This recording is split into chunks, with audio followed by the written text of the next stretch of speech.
a number of masked actors seem to be more and more glamorous in attacking Ethiopia's existence by working in close collaboration with the terrorist group. So how should Ethiopians defend themselves against these forces which are trying to undermine Ethiopia's integrity and sovereignty? Ladies and gentlemen, this is Addis Dialogue. With the program, I'm Fitz-Gerald. My guest today is Fitz-Gerald.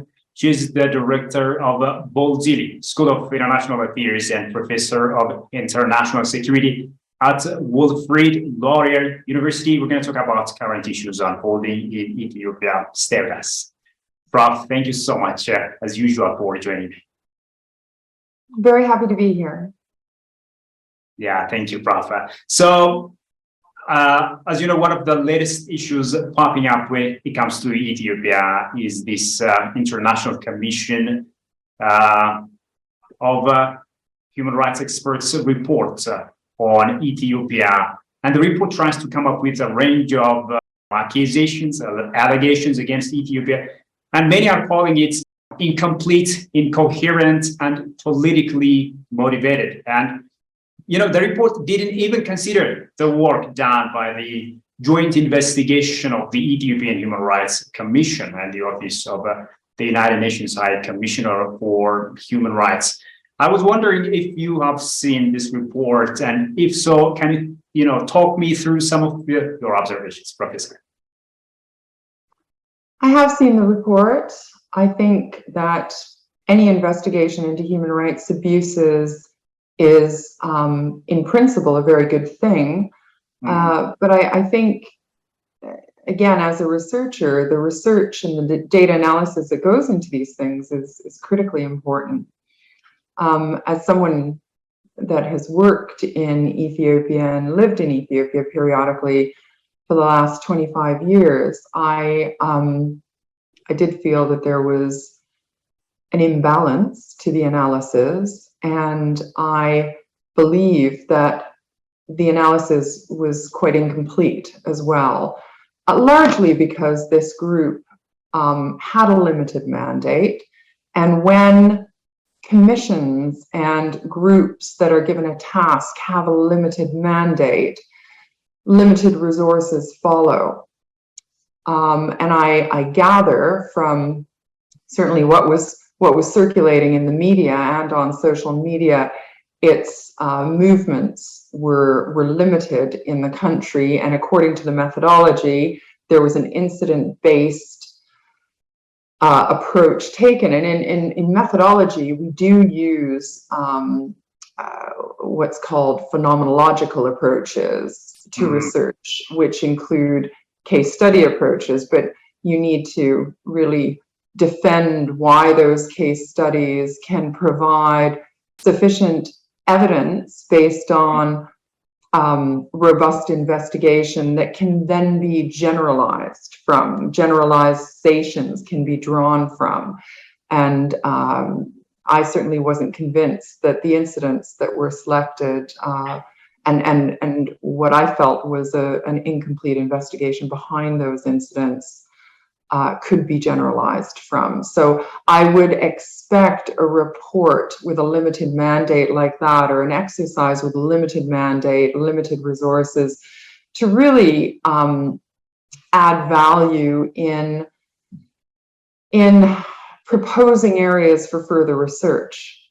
And I mean, my question right from the outset is, why the joint investigation team that was made up of UN officials and officials from the Ethiopian Human Rights Commission that did work in the region of Tigray, and yet what followed June 2021, the movement and the insurrections into Amhara and Afar, those two regions became the mainstay of the battlefields in this war. And I still question why, after being heralded as a relatively successful investigation, why the same methodology underpinning the joint investigation team's approach in Tigray was not applied in Amhara or Afar. I have not to this day seen an acceptable explanation of why that wasn't the case. Such a methodology and approach could have even included a mandate for the team to return to Tigray and do a more complete data gathering exercise, which built on the data gathered from where the reporting team had left off and had published their first report. But, this is full of inconsistencies, full of, what can work in a limited period of time approach. And I mean, this is a big issue. This is an investigation into human rights atrocities and violations. And the methodology must be robust and the data must be comprehensive. The data sets used must be comprehensive. There's a lot of information out there that's been published online, that's been published in journals, in different commentaries. There's an empirical base out there that I just did not see reflected in the report. And hopefully what we'll see is some continuity, not just with the methodology that builds on the joint investigation team, which elements of the United Nations and other global leaders held up as relatively successful. So I'm not sure why a relatively successful methodology could not then be carbon copied and continued into the other two regions heavily affected by conflict. So I think, as ever with this conflict over the past year, we're seeing ongoing incomplete analysis. We're seeing fresh views and fresh perspectives, which are healthy and always very good, but the context behind this conflict is really important.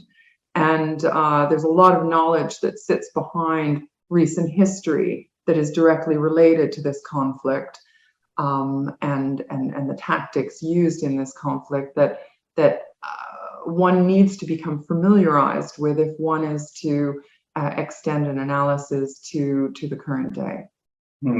Okay. Professor, there is also another issue being raised when it comes to this report, and that is issues of coverage. And many also say it's rushed. And on the other hand, while Ethiopians are voicing their anger, frustration at this report, members of the terrorist group seem to be content with the contents of this so-called report. So can this somehow show some kind of collusion with the people behind the report? Well, I can't comment on the extent to which there was collusion. I am very surprised that the United Nations, what is meant to be and is in the world the leading authority for peace and security, has rushed an incomplete report and an advanced copy of a report over and above its incomplete nature seems to have been produced in lightning speed based on the time that the team was on the ground collecting the evidence. These exercises usually require validation, further triangulation. But I mean, I've asked questions about a lot of the research approaches and methodologies used in reports about this conflict. So obviously this is like, adding insult to injury following the looting and vandalism TPLF caused previously in Afar and Amhara region. You also have seen the situation in person coming all the way from Canada. It has also caused these unspeakable crimes against humanity in the two regions, Amhara and Afar regions. So, but however, the narratives are, as you know, the other way around. So what's the gamble being, unfolded here, Prof? Well, interesting word you use, the gamble. I think, as is the case with any peace talks, and peace talks, many peace talks that scholars like myself have tracked over the years. The gamble, of course, is that talks of this sort proceed while the fighting continues. And in conflicts elsewhere in the world, sometimes you see the phenomena of splits within warring factions and parties to the conflict. And I think this is why some sort of formalized truce needs to be signed up to, with commitments underpinning that truce. The other side of this gamble is that if fighting continues, then government, I mean, the responsibility of government is to protect and secure the safety of its population, its borders, and importantly, its sovereignty. So a government cannot sit passively by when there is ongoing insurrectionist movements across regional borders and the country's international borders as well. So the other side of the gamble is that as the fighting continues and the government fulfills its responsibility to its citizens, you know, there's a big microscope sitting over Ethiopia right now, and it becomes further criticized in this false sense of parity argument between a regional insurrectionist entity and a federal legitimate government becomes cemented and further strengthened. And I believe that's one of the big objectives here on the TPLF side. The other side of that we're getting familiar with is whenever TPLF wages war against the government, we are highly likely, to see the Security Council get busy holding sessions on Ethiopia. And also international financial institutions seem to be kind of reluctant, to support Ethiopia wherever there is conflict. So what's the scheme being cooked up here that you see there, Prof?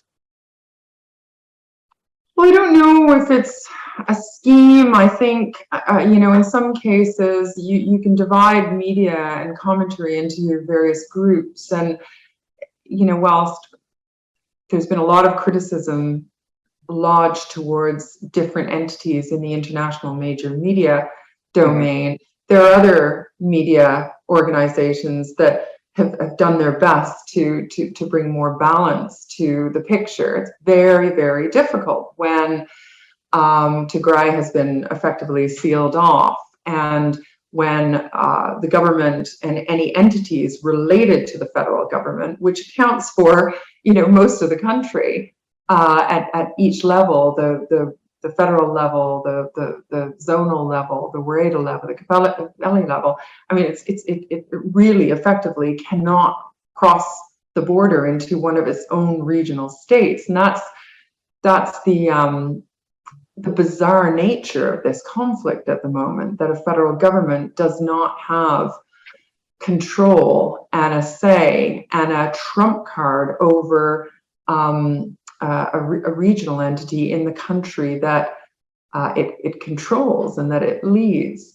So I can't comment on issues concerning looted money because we just don't have the data on that. And my work depends on data analysis, although there is enough data out there to suggest that this war is being driven by economics. And certainly where I'm speaking to you from in Waterloo, Canada, there's a professor at University of Waterloo, Teferi Murgo, who wrote very early on in the conflict in foreign policy and talked about some of these economic phenomena. As for the media, my view has always been that media outlets really need to come to the ground and speak to the people and not rely on the global network and groups with other agenda in the global network. I'm an academic. I'm not a media representative. I'm not skilled, nor do I have the competencies as a media representative. I have the competencies of a chaired research professor. That being said, when I was in AFAR gathering my data for a variety of research projects at the moment, and when I was speaking to the conflict-affected victims and communities, I was quite surprised that no other member of the media had been there. And I followed protocol, the same kind of protocol that media representatives need to follow to get into the North Wallo, the South Wallo, and the Northern Afar regions. And there's no reason why other journalists cannot do this as well and not continue to write from very remote positions. And we often hear about satellite imagery being used, but I question some of the arguments that satellite imagery is being used to substantiate. With some arguments there's a connection, but with other arguments there's a disconnect. And I do think that these groups need to get onto the ground. The triggers for media engagement are also concerning reports that are published by rights organizations and international commissions and UN offices, letters being written by TPLF leaders, developments on the ground as well, but often with dominant perspectives from those who are aggressively reaching out to the media.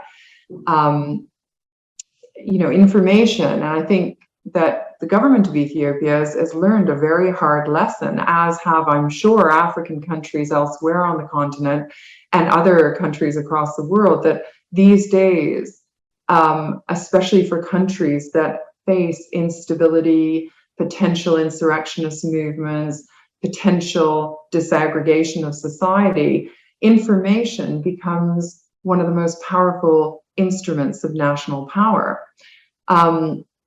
And so a multi-pronged, well-resourced strategy is required to be in place to not just stay ahead of the information curve, but to nurture those important relationships across the information space that become trusted relationships that can be relied on. It doesn't help that there are international media representatives who, because of allegations of ethics and behavior, have been asked to leave the country. One would then question, well, what incentive is there to support or to try to liaise with and continue appreciating the view of a government that has asked it to leave the country and has displaced it. So there's all sorts of conflicting dynamics here that are not helping for the production of a balanced, well-informed narrative. Okay. The other area that I want to hear your comments on is the recent TPLF so-called call to negotiate under the auspices of the African Union. What's your reading of this call, Prof? I think that it's an acknowledgement on the part of the TPLF that the AU will lead. Like there is really no alternative when you have an authority like the African Union on the continent, and when you have countries and a donor community that for the last 30 years, in my recollection, has been pushing for African solutions to African problems. And when you have an organization that has led these types of peace talks in the past, I think that it's an acknowledgement by the TPLF that this issue is not going to change. The African Union will lead. However, on the other hand, the TPLF leaders have called for others to be part of the process. And, in some ways, one could argue that this may be advantageous to the country and to the government, particularly if it exposes a lack of commitment on the TPLF's part, or indeed demands that suggests that there's a questionable commitment to peace. On the other hand, AU peace processes have been successful elsewhere in Africa, and there's no real reason, I think, to a lot of Ethiopians, and no doubt to the Ethiopian government, that a peace process shouldn't be as successful here, even with other African representatives. it's also questionable as to what, other than, maybe technical support and funding support, Western powers will bring into the peace talk room. What added value? Mm-hmm. I mean, African leaders they lead the world at dialogue, and from traditions and customs and norms, they have the most experience doing this at the peripheral level, doing this at the central level. African-led dialogue has always been dialogue that's been quite respected, and we've seen success cases that have been written about in the literature. We've seen other cases that have been relatively successful that haven't been written about in the literature, but people like myself have been involved in them on the continent. Yeah, but Prof, on the other hand, many say that it's just a bluff. The TPLF just wants to buy time and to kind of attack the government. Is there some kind of does this hold water? I think what we're seeing is a bit of an entanglement between three variables. One variable is that the TPLF have to be seen to be coming closer to the peace talks table, or else, some big questions are being asked, whether peace is even in their sights. On the other hand, there is ongoing fighting and disturbance, because that ongoing fighting can help create narratives. And I'm not suggesting whether there's any truth or non-truth to these narratives, but the main narratives that are being circulated concern Eritrea's involvement in the conflict, which is a narrative that's being promoted at the moment. And that narrative would not come to the fore unless there was ongoing aggressive troop deployments to borders of Tigray. The other narrative that's being pushed is this ongoing unfettered humanitarian access narrative. Now, I was in northern Afar, and I was close to the border of Afar going into the region of Tigray, and seemed to be an open road with unhindered access. There's been issues concerning trucks and fuel, etc. We know that, and we don't have to repeat that argument. But this unfettered humanitarian access, no matter how important it is as a general principle and argument, is becoming used by the TPLF as an ongoing soundbite. And I think, there's no question of the commitment to the people that all stakeholders, the humanitarian partners, the global donor community, the Ethiopian people, the Ethiopian government have towards the humanitarian effort. I think the problems have been at the logistical end of the humanitarian effort. And then the third variable is that the TPLF and TPLF affiliates are trying very hard to keep these issues that I've just mentioned on the desks of global leaders. And, aggressive efforts are being made to bring these things to the attention of members of parliament in different countries, or senators, House representatives in the US, to the European Union, to the UN, to rights commissions, etc. So, in my view, these ongoing efforts are being pursued to try to bring about international intervention, more substantial international intervention. So this is the agenda that I feel is being balanced, a half-baked commitment to peace talks, an agenda that tries to keep information and a narrative on certain issues like Eritrea, unfettered humanitarian access being pushed, and really the international community being engaged with the hope that more substantial intervention will be forthcoming. I think, if any intervention needs to be forthcoming, it needs to be intervention that monitors the truth about what's really going on in an area that's effectively been sealed off, except to humanitarian partners, and an area in northern Tigray where there's no international representatives really around aside from forces patrolling their space and patrolling their borders, and really monitoring to ensure that humanitarian aid gets to the end user and the communities that it's really intended for.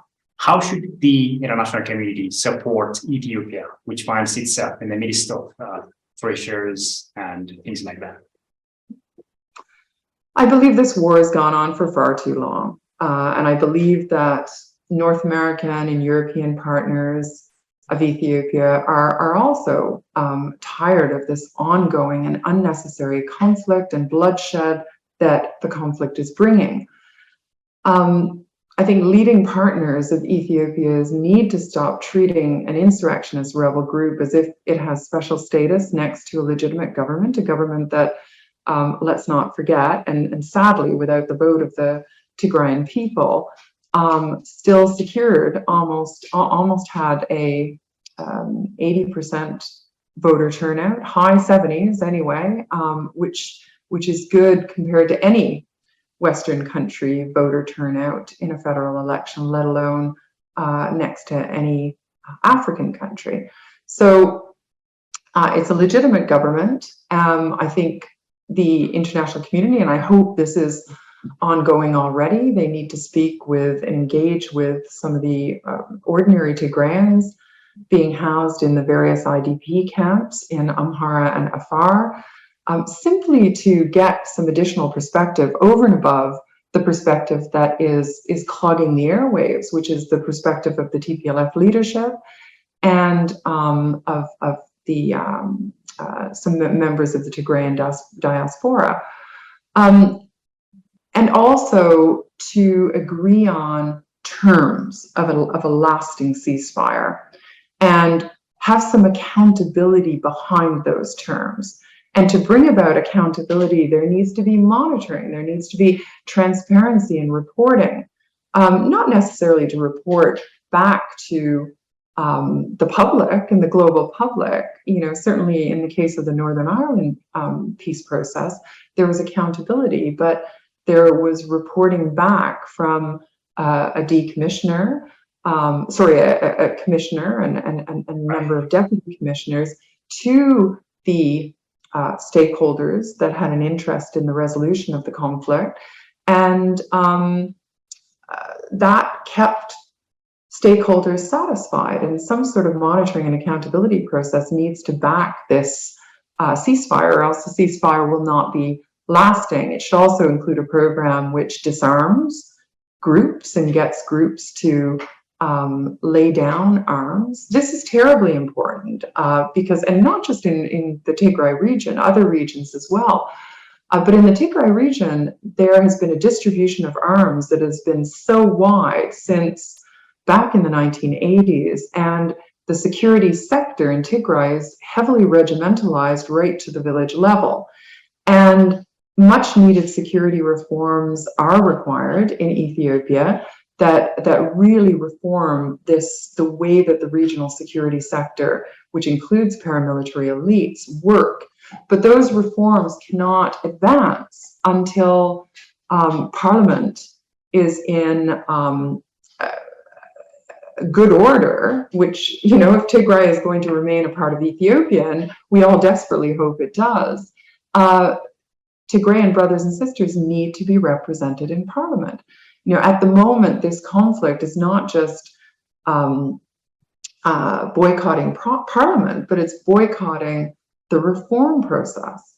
And there are very repressive policies and repressive and slightly authoritarian laws and legislation that need to be reformed in order for the government to work hard for the people that voted for democracy. when the people spoke in the last election, it was a win for democracy. It was a win, the voter turnout, the commentary that was happening, the civil society engagement. It was a win for democracy to a large extent in Ethiopia. And in order for the government to start taking those democratic reforms and policies forward, things that were in place in the past need to be changed. And Tigray needs to be part of that discussion. Absolutely. Professor, thank you so much for your wonderful ideas as usual. Thank you so much for having me. Well, the viewers, with that, we come to the end of today's program. Thank you so much for having been with us. Until I see you next time with another program, it's goodbye from me, Shfaranak.